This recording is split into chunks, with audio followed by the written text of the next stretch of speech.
morning, good evening, and good day, listeners, to the usual Straight Talk program. We are now on a very important occasion, that is today, the 9th day of January, when the political parties contesting the elections will be presenting their list of candidates to GECOM, Chief Elections Officer, or GECOM itself.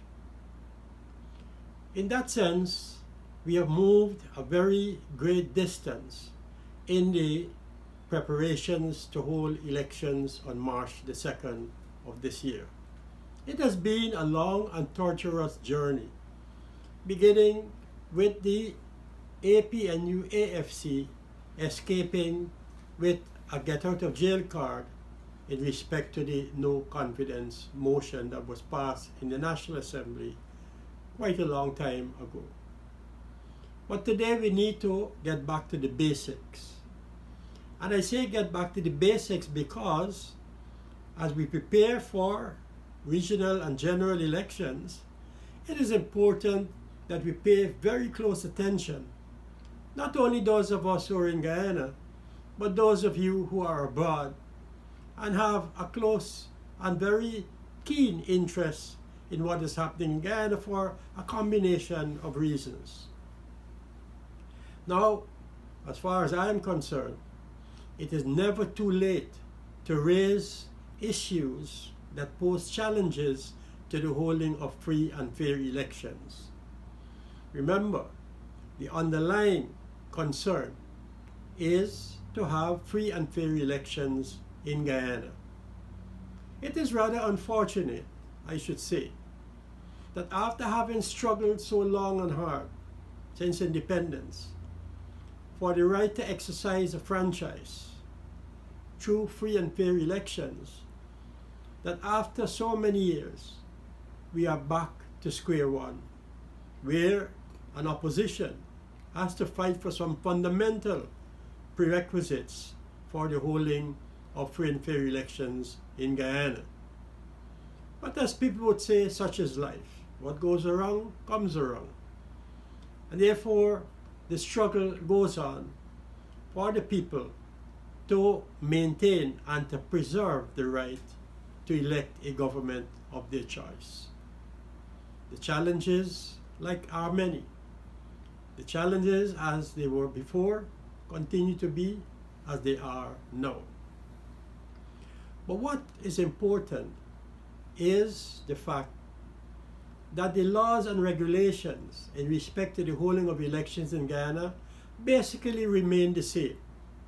There has been no fundamental changes in the laws or the regulations for the holding of free and fair, for the holding of elections in Guyana. This is called the Representation of the People's Act and other amendments to that act and the Constitution, which was done many years ago under the PPPC administration beginning from 1992.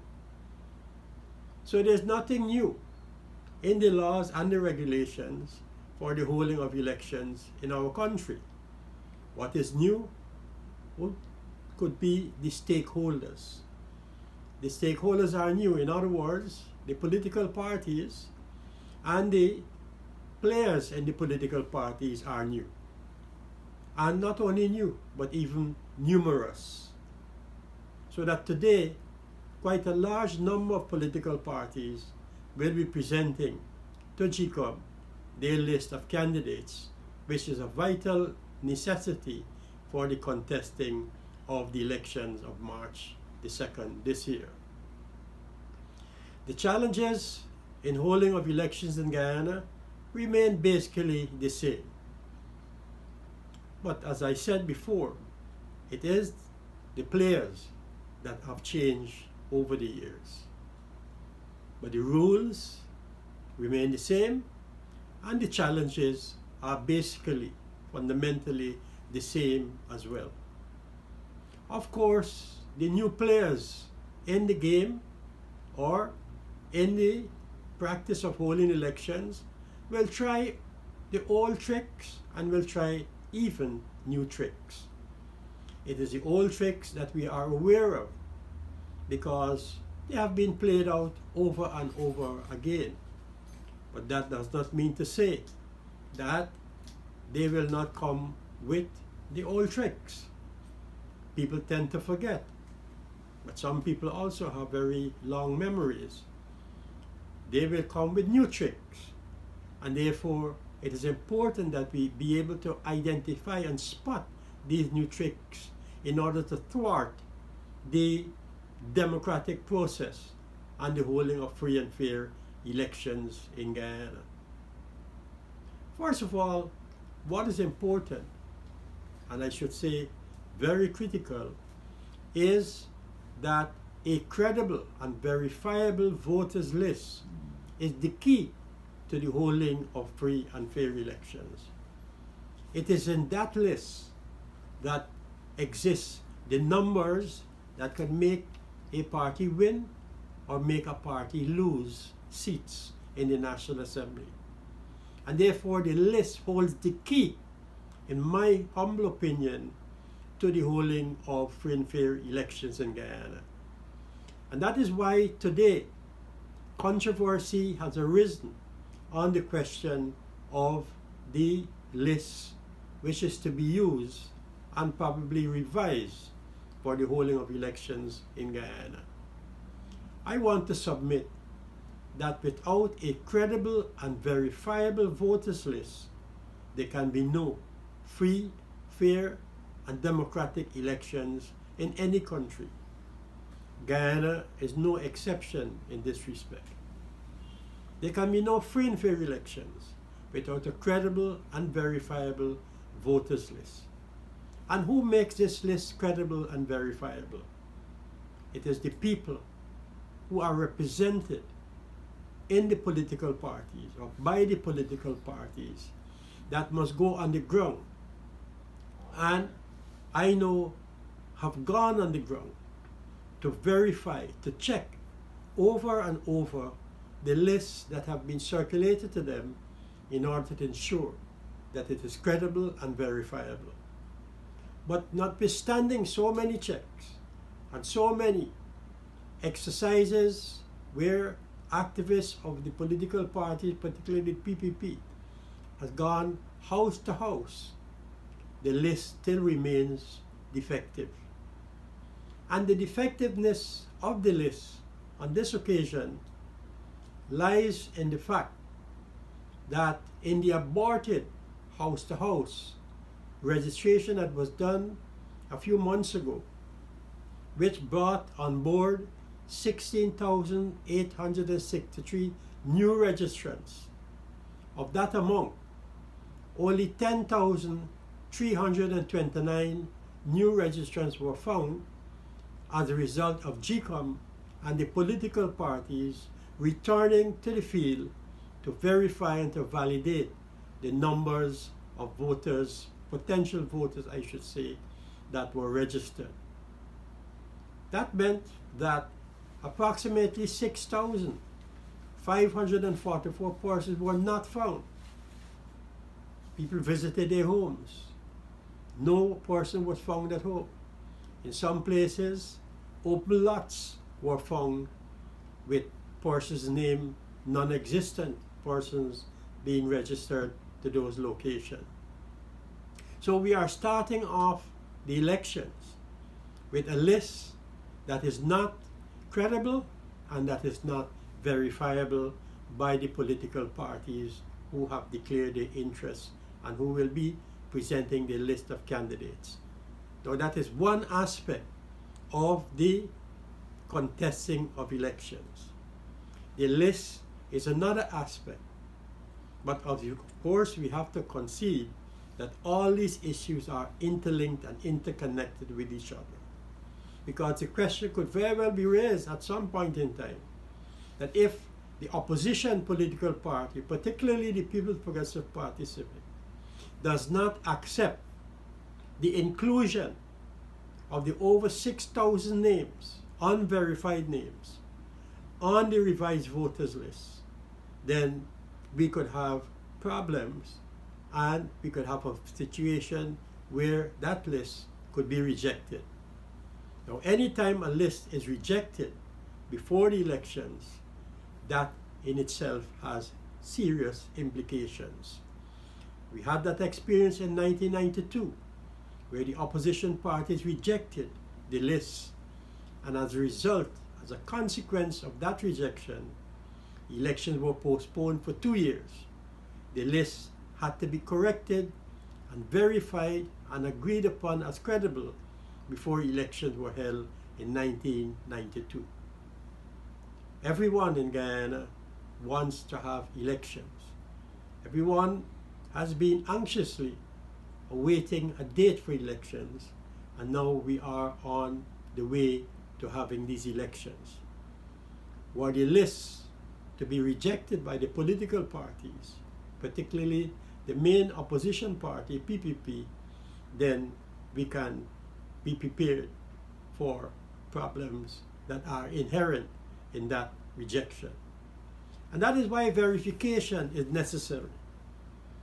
Without a verified list, without a credible list, without a list that is acceptable to the opposition parties, we are going nowhere. I emphasize this question of the list because, having participated myself in so many elections since 1968, I have been participating in elections, working with my party in elections at different levels. It is clear that for me and for all persons who have an interest in free and fair elections, the list is a fundamental pillar for the holding of free and fair elections in Guyana, as it is in any country. So already controversy exists in respect to the list, and therefore we have to watch very carefully to see what is happening. In addition to that, we have a total of 661,000 plus voters registered on the voters list, out of a population of 7 or 80,000 inhabitants. Many have found this very strange, that how can you have 661,000 voters on a list in a population of 780,000 persons? Well, that is a matter that is also up for discussion in the public domain, and we will have to watch and see how the political parties and GECOM will address what persons perceive to be an anomaly, a national anomaly that is of great concern to many. The media has also commented on this matter, and therefore it is important for us to keep monitoring the situation in order to see how these questions are answered. At this point in time, in these two areas, there are more questions than answers. Let us hope that good sense will prevail and these matters will be sorted out long before March 2nd, 2020. Another important aspect of the holding of elections which we ought not to lose sight of and which we must bear in mind is not too early to address is the question of the GECOM machinery. By machinery we mean personnel employed by GECOM.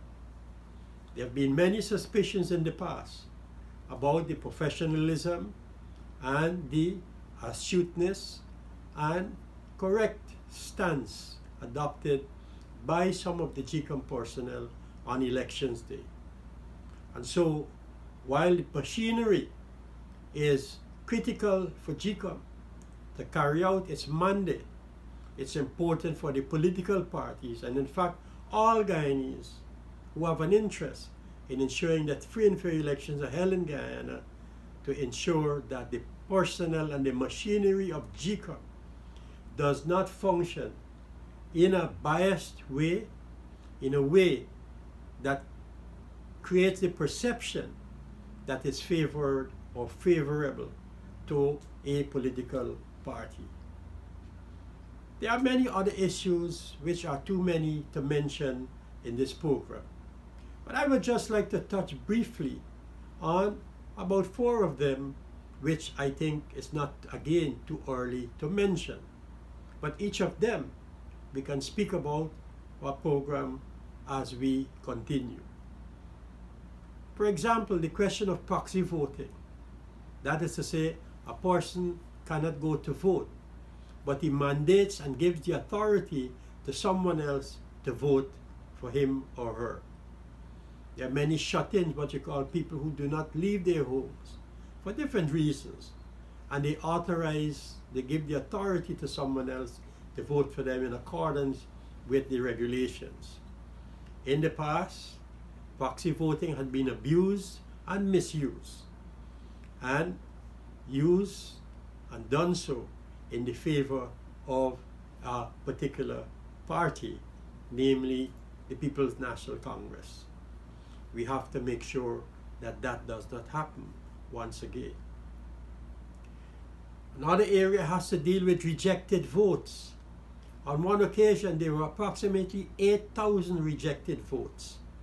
And when these votes were rechecked, it was found that the GECOM staff, who was vested with the authority to either accept or reject votes while they were being counted, made some serious blunders and errors, and as a result of that, rejected over 8,000 votes. Now, this is another area that we have to make sure is not abused or is not misused.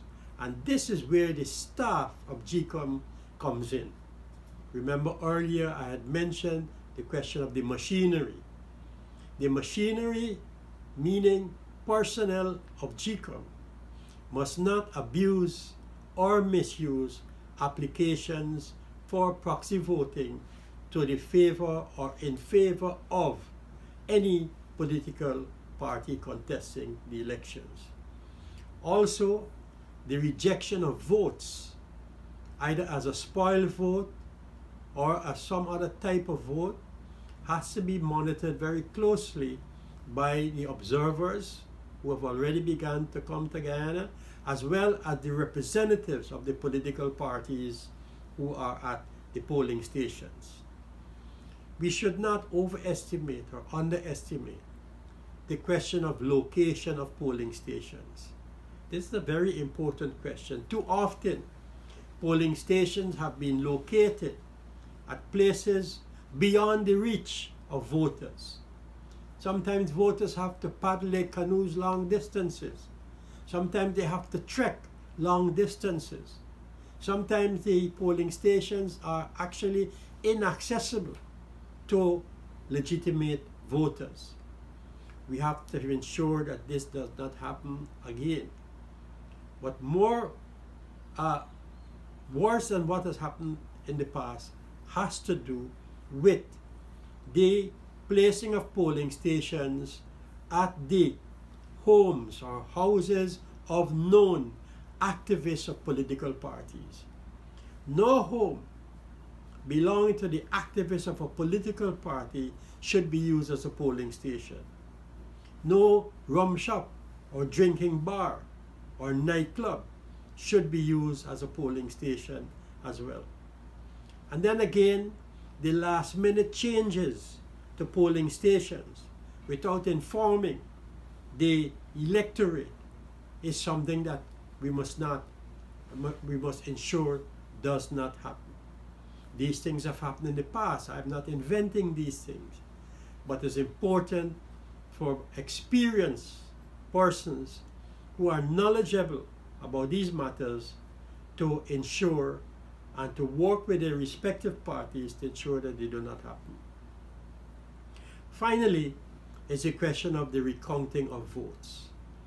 In 2015 elections, the former President Donald Ramotar met with the GECOM chairman, Mr. Steve Surjbali, and the entire commission, and requested, because of the fake statements of poll that had surfaced, and because of also the discrepancy in the data in statements of poll, he therefore requested that votes or ballots in 22 ballot boxes be recounted. Mr. Serge Bally raised the question of that recounting of 22 boxes could result in the delay of the announcement of the results. Mr. Ramotar conceded that he was not interested in delaying the announcement of the results. And as a consequence, he moved from 22 to just 5 boxes, which was requested to be recounted. The then chairman of GCOM agreed to recount the 22 boxes and not the 5, and including the 5, which included the 5. But you know, here's what happened. He did not lift a finger to count neither the 5 nor the 22. As a result, Mr. Ramotar never conceded defeat in those elections of 2015. So we have been forewarned. We have lessons that we have learned from previous experiences. And therefore, we need to take those experiences into consideration. And like I said, while the rules for holding elections have not changed, the players contesting elections have changed, and there are some wise, so-called wise ones around who want to use old tricks or resort to old tricks and even new tricks to achieve their selfish electoral goals. We should not be forced or fooled by in accepting Mr. Granger's talk about commitment to a free and fair elections. You know, they say talk is cheap. But while all this talk of a free and fair elections by the leader of the coalition is taking place, the question had been asked, how sincere is he? Can he be trusted? Especially in light of his behavior and his responses and attitude towards the no confidence motion of last year. We have been warned that to change the PPPC government is to invite problems. We are now experiencing, or we have been experiencing those problems over the past 4 to 5 years. Let us not go down this road again. Now is the time to let our consciences be our guide. Now is the time to ensure that we walk the right path on this occasion and elect a party that we know will deliver goods and services to the people as was done in the past. And that selection or that identification of that party would lead us in the direction where each and every Guyanese, man, woman, and child, would benefit from peace, progress, and prosperity. I thank you very much, and I look forward to meeting with you again in our next Straight Talk program. But in the meantime, let us go back to basics and remember it is never too late to raise issues of concern that can lead to us having free and fair elections. Thank you.